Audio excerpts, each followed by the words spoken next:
We're here for this series, Intentional Christmas.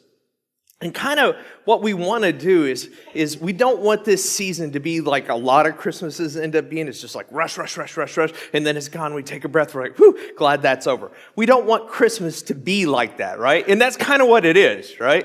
It is because we get these massive to-do lists, right? And it just adds on. We already have them anyway, and then we add on to it, and we have this Christmas to-do list on top of that. And what happens is it starts to drive how you are in the world. You know, that anxiety of not getting it all done, of failing at this or whatever, and it kind of drives your being, right? And so we want to flip it a little bit. What if instead of our to-do list driving our being, we have a to-be list during Christmas, and it makes our to-do list? I want to be a certain way, so here's what my to-do list is going to be. And then all of a sudden, funny thing happens when you figure in your heart and your head how I'm going to be during any period or during any situation, and I create a to-do list around that. My to-do list starts to be a get-to-do list. It's not something I have to do, it's something I want to do. It's intentional, isn't it? I mean, there's always going to be stuff that you have to do. What about the stuff you get to do? That's when Christmas starts really kind of being on. And you know, how many here, like 2016, glad to see it go? How many? Raise your hands. Glad to see it go. It's been kind of a taxing year for a lot of people, right? I mean, just add the politics on top of it, and it just was like, go, right? You know, I even saw a video of people telling 2016 goodbye in not so nice of a way. Maybe you've seen this video. It did not have nice language in it, right? But that's kind of that's how people feel about it right now. That it's been kind of a tough year and emotionally just taxing. And we need to learn how to be in the midst of that. And a lot of us are looking forward to Christmas because maybe, just maybe, we can end this on a good note, right? Because Christmas is the happiest time of the year, right? And so we decorate things up. These trees are amazing. They're beautiful, aren't they? We buy gifts. We swap bank accounts with our families, right? You know, basically is what we're doing. We just go crazy. We go nuts, and we want some happy, right? We want some happiness in the midst of all this chaos and everything that 2016 has brought to us. And that's okay. There's really nothing wrong with that. But it does kind of add to our to-do list, right? To try to get all these things to make us happy. And we have to ask ourselves at some point, is that what Christmas is really all about? Is about getting our happy on? Is that what it's about? Is that what Christmas really is? Because if Christmas is all about happiness, what comes at the expense of all this happiness? Do we lose our joy along the way? Because I thought Christmas was about joy. And I think there's a balance to be had in here somewhere, because the two things are completely different. Maybe you've heard them kind of explained this way too, but you know, happiness is kind of this momentary little emotion that's right here. It's kind of a temporary thing, you know? I mean, because you know what the worst day in a pastor's life is? It's the week after Christmas when they take the decor down and you walk in and you go, oh. Right? Because the whole place all of a sudden is just like, oh, okay, back to work. You know, right? You know, because it's all happy. It's festive. We love this stuff. It's great. But if you left it up all year, it'd be, you know, useless, right? It'd just get dust on it. It wouldn't be any good, right? And you know, so it's temporary. Happiness is a temporary thing, and joy is kind of this lasting thing. The joy isn't dependent on how I decorate it up. It just is joy, right? And happiness is circumstantial. It's based upon your circumstances. Your circumstances drive your happy, right? So if circumstances change, I'm not happy anymore. And, you know, joy is kind of independent of circumstance. And happiness is kind of disconnected. Once the happy is done, it's done, right? It's over with. Once we take this down, it's done. We're done with the thing that was making us happy, right? And joy is kind of, it ebbs and flows. It'll come and go, but it's always there, kind of flowing underneath, right? And happiness is kind of this external thing. It comes from the outside in, right? And joy is something that comes from deep inside and comes out. And happiness, I mean, it's kind of an earthly thing. We're looking for happiness, things that make me happy here in this world, right here, right now. And joy has got a spiritual feel to it, right? It's a state of being. Joy is a state of being, and happiness is just a temporary emotion. And I've really had to think a whole lot about this because 2016, I would never say this was a bad year. It's not a bad year. It's not a bad year for me. It has been an emotionally taxing year for Suzanne and I specifically. For a lot of people, but for Suzanne and I specifically and what we do. Because we had a church plant that we planted in 2008 and we got assigned away from that. Suzanne likes to say it's like, you were asked to hand your baby to somebody else to raise. Can you imagine the hundreds upon hundreds of relationships over the years that we built over there that we had to walk away from? That's hard.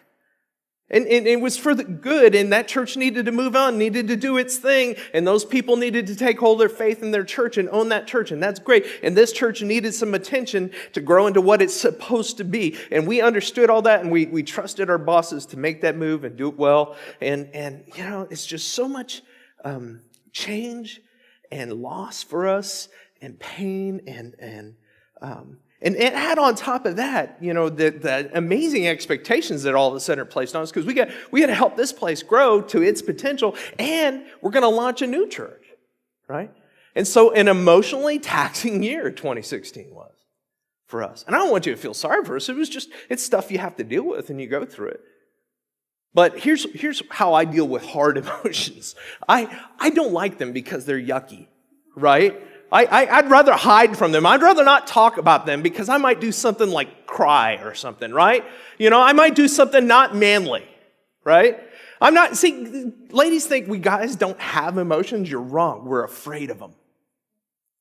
We're afraid of them because I don't know where I'm going to go when I let that beast loose, right? I don't know what's going to happen. And so I'm afraid of and I was taught to be afraid of my emotions when I was young, right? And so I'd rather not feel the yucky stuff. I'd rather deal with happy. Happy's easy. I can go find happy, right?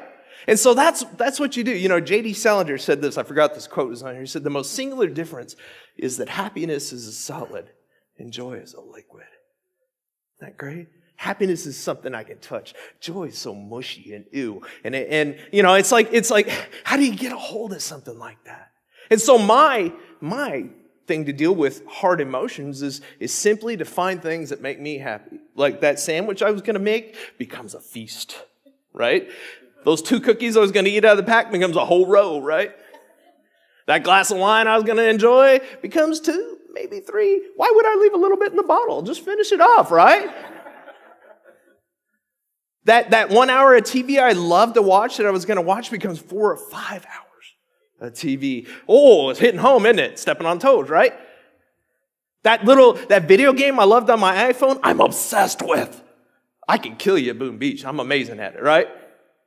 Things like, and if it's not that, it's work. I'll throw myself into work because I'm task-oriented, and I can lose myself in the task, and I don't have to feel ucky feelings, right? I probably need some counseling, but I got you guys, so okay. Right? I know.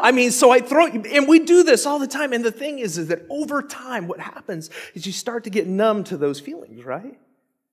You get numb to the hard, ucky feelings that you don't want to deal with over time. But the problem with that is that as I got more and more numb this year, I started to lose my joy. Whew. Because when you get numb to the hard stuff, you lose the really good stuff too. An unwillingness to engage in one translated directly into an inability to engage in the other. And I said it wasn't a bad year. It wasn't a bad year at all. Because in the middle, unto us a child was born. I don't know if you heard about this little angel, Ava Grace. But the funny thing about kids, they don't really give a rip if you're emotionally unavailable, do they? They're demanding. They want you here now. Pay attention to me, right? Because they don't have a filter that way. They don't want to be bothered right now. It's like, right? I want some attention. I want to be fed. I want to be changed. I want to be held. I want to be whatever, right? And so, Ava Grace became like this thing. My granddaughter became this thing that just got me thinking. I'm like, I can't keep going down this path of not wanting to feel the yucky stuff because am I going to be this emotionally unavailable grandparent? I'm not there for my kid. Am I going to be an emotionally unavailable husband to my wife? She definitely, oh God, the things she has to put up with me, right? To my daughter and her husband, am I going to not be there? Am I going to be a shell of a human being, right? Or can I feel this joy? Because this baby demands attention. My wife deserves attention. She deserves me to be open and available. So I don't want to lose my joy. And we engage in behaviors all the time that cause us to lose our joy. And even in the Christmas story, there's so many things that you see that they kind of directly parallel the things we do that cause us to lose our joy. Like, the government. We think we lose our mind over email servers and tweets. You don't have a clue what these guys went through, right? Rome was brutal, right? They were greedy, they were brutal, they were dictators. And the king at the time Jesus was born, Herod, he was a psychopath. He killed 2 of his own sons and one of his wives because he thought they were a threat to his power. This guy was a psychopath, right? He killed a whole village of children because he thought one of them might be the king to come, the Christ. We lose our mind over an email or a tweet? Really? We don't have a clue. That's us, though, And God forbid the government asks anything of us, right? Like they did them. He says, in those days, Caesar Augustus issued a decree that a census should be taken to the entire Roman world. Everyone went to their town to register. If we got asked to stop by an office to fill out a form, we'd look, the government's always up in my business. This is not a free country anymore. It's a dictatorship. This is communism, I tell you. Socialism. Whatever, dictatorship. Because we love to blame. We love to blame when things on the outside of us that are forcing us to do stuff we don't want. We just love to point fingers, right? We'd love to look at the president and go, he's Satan, right? I've heard every president since I've been alive called Satan. Which one is he? We love the scapegoat, right? We love to blame. We love to say, they're doing this to us and they're doing it. At what point does the government not become what the Bible actually asks us to think of it as an exercise in obedience? As it relates directly to how we'll be obedient to God one day. An exercise in good citizenship because we are citizens first of the kingdom of heaven and we represent that in our citizenship. At what point do we quit blaming fingers, quit pointing all the time, and look at us? I hate myself the worst when I'm like this. I hate myself when I'm like this. I can see people around me, specifically my family, when I get on a rant or blaming or point fingers and I can see the joy just get sucked out. Right? You ever known somebody who's a constant complainer or blamer and it just sucks the joy out of the room? And worse yet, it sucks the joy out of me, right? Scripture says don't complain for a thing. Ooh, sorry. Right? And yet it's, the problem is if we get too busy pointing fingers and blaming, we'll miss the child that's going to take the government upon his shoulders. Because a child was born unto them. Would they be available to it?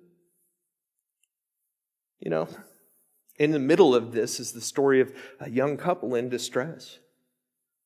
They grew up in a small religious town. Anyone relate to that? Where everybody knew your business? Right? They were all up in your business, and shame was the game of the day, right? And if you did something wrong, you heard about it. Or you heard about it from a person who heard about it, who heard about it, who heard about it, right? And so you didn't act up. You acted in appropriate ways so it wouldn't get back to you or back to your parents or whatever, and you didn't have to deal with the shame and the pain. And so Joseph and Mary all of a sudden shows up preggers before the marriage, and Joseph said, ain't me, right? And literally, they were so harsh back then, they should have stoned her for this. And Joseph, you can see in one of the Gospels, he's like trying to sweep it under the rug so she doesn't get hurt, right? And if it wasn't for an angel intervening and say, you need to do this, she's got the Christ in her, he wouldn't have ever married her. And so here's this young couple in a small, overly religious town under the pall of shame and living with that and not knowing how to deal with it. And so when the call comes to go register for this census, we're in. Let's get out of here, right? Let's do it. There's even, Suzanne found this today. She was looking at some of the scholarship around this and stuff. She said some of the scholars think they didn't even have to register. It's not like they had computer records. They wouldn't know if you never did it, right? They wanted to get out of there. I mean, who would take a pregnant woman who's about to give birth on a trip, on a road trip like this, and not even have a place to stay when you land, right? They did it because they were trying to get her. They were running from their shame, right? They're running from the difficult relationships that they had to face, the hard questions that they had to answer about this and why it didn't happen in order or with the right person. They're running, and that's us, right?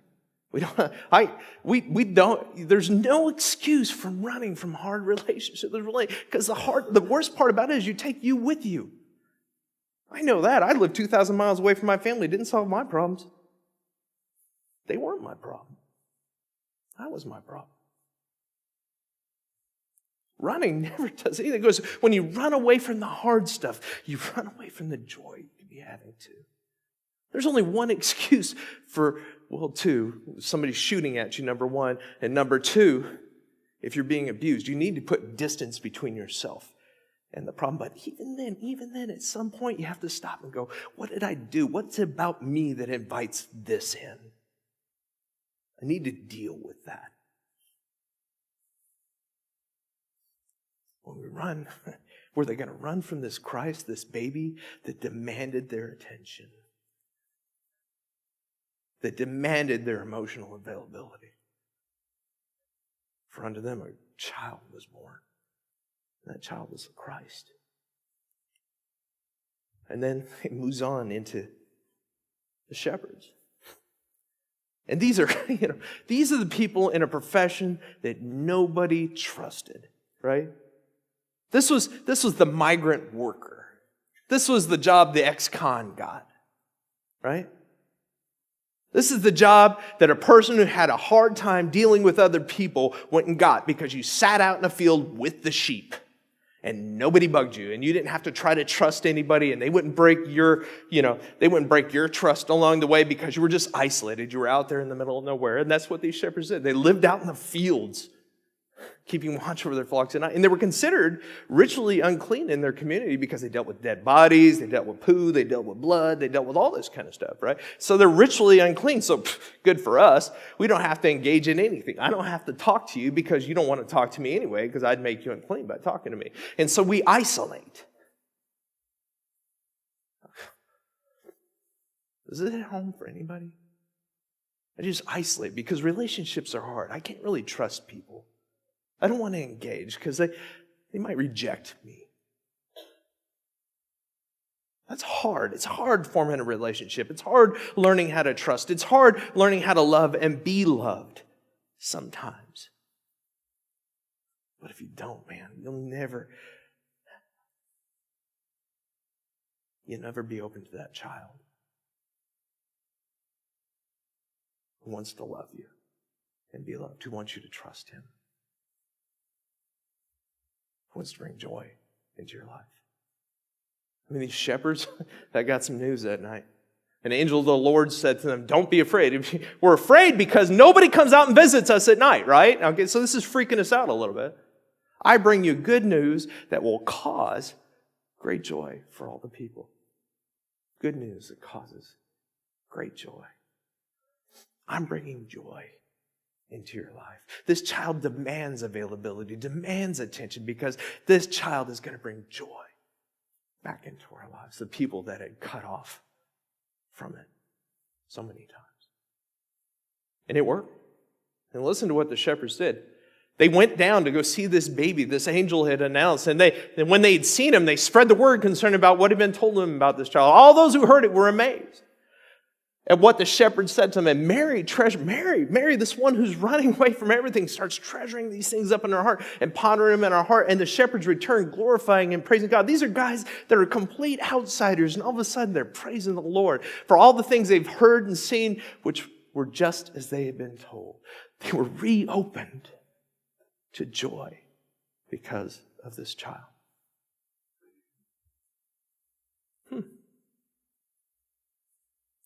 All of a sudden, the people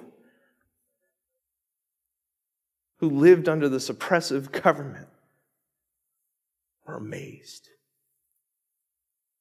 The shepherds quit isolating. Mary quit running from it. And joy was the result. But the story doesn't end there. There's kind of a moral to this whole story of joy, this child that comes and draws our attention, demands our attention. Mary and Joseph take that baby, like all good Jewish people, parents, took that newborn baby to the temple 8 days later to have it circumcised.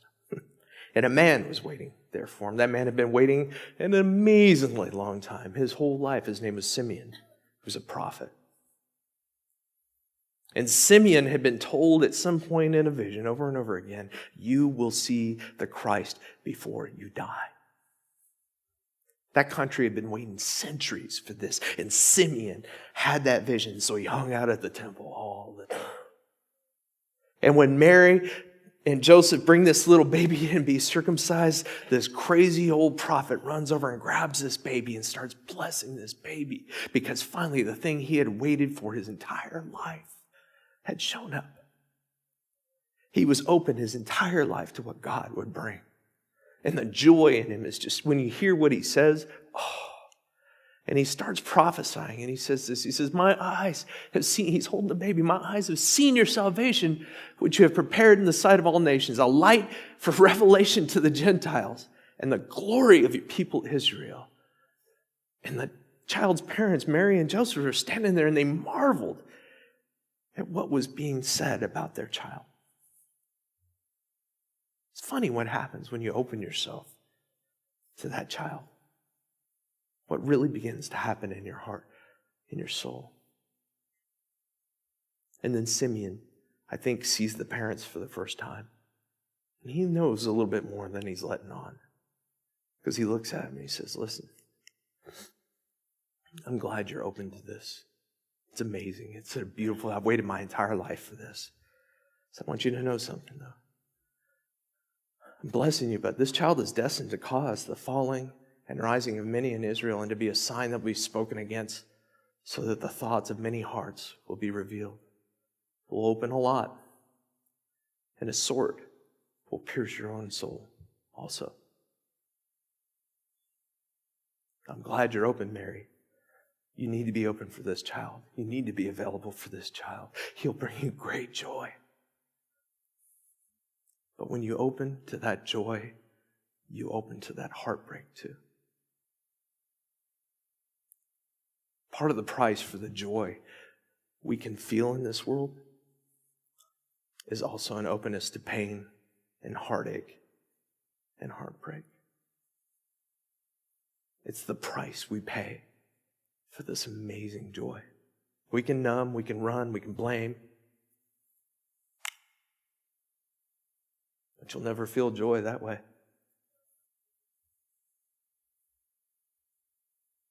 Do you want what Christmas is really about? Do you want that joy?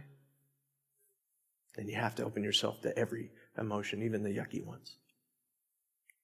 I think that's what Christmas is all about. Is that God came to us to be fully available to us.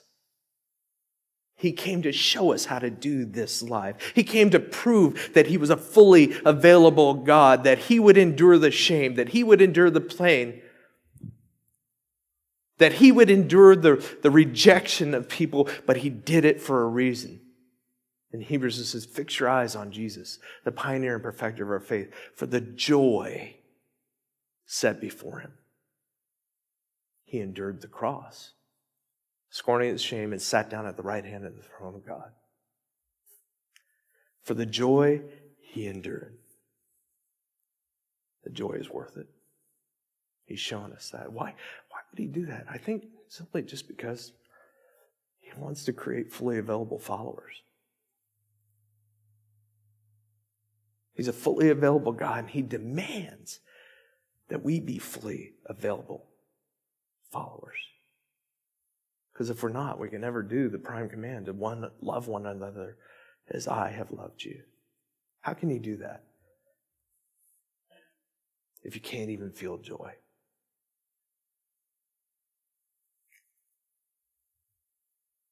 So this Christmas, you can chase after the happy. There's nothing wrong with that. But seek joy. Just know when you do, it opens you up to a lot of things. Do you want a to-do list or do you want a to-be list this Christmas?